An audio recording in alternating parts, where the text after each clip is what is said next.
মধ্যপ্রাচ্যের সাম্প্রতিক উত্তেজনার প্রেক্ষাপটে যুক্তরাষ্ট্র ও ইরানের মধ্যে শর্ত সাপেক্ষে ২ সপ্তাহের যুদ্ধবিরতি কার্যকর হওয়ার পর কৌশলগতভাবে গুরুত্বপূর্ণ হরমুজ প্রণালী দিয়ে নতুন সিদ্ধান্তের কথা সামনে এসেছে। যুদ্ধবিরতি চলাকালে এই প্রণালী ব্যবহারকারী জাহাজগুলোর কাছ থেকে ট্রানজিট ফি বা টোল আদায়ের পরিকল্পনা করছে ইরান ও ওমান। ইরানের আধা সরকারি বার্তা সংস্থা তাসনিম নিউজ এজেন্সির সূত্র দিয়ে এ খবর দিয়েছে CNN।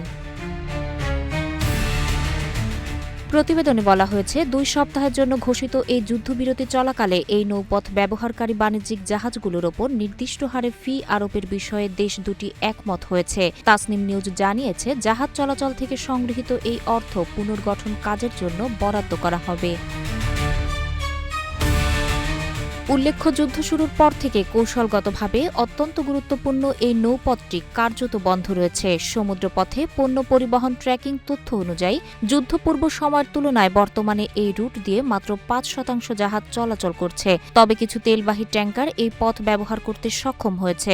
উদাহরণস্বরূপ, পাকিস্তান ও ভারত তাদের পতাকাবাহী জাহাজগুলোর নিরাপদ চলাচলের জন্য ইরানের সাথে আলোচনার মাধ্যমে বিশেষ নিশ্চয়তা আদায় করে নিয়েছে। হরমুজ প্রণালী দিয়ে পারাপারের জন্য প্রতিটি জাহাজ থেকে ইরান $২০ লাখ প্রায় ২৪ কোটি টাকা পর্যন্ত ফি দাবি করছে বলে তথ্য রয়েছে। তবে এখন পর্যন্ত কোনো জাহাজ পরিচালনাকারী প্রতিষ্ঠান বা কোম্পানি এই বিশাল অঙ্কের অর্থ পরিশোধ করেছে কিনা তা এখনও নিশ্চিত হওয়া যায়নি। তাহের আক্তার, রূপালী বাংলাদেশ।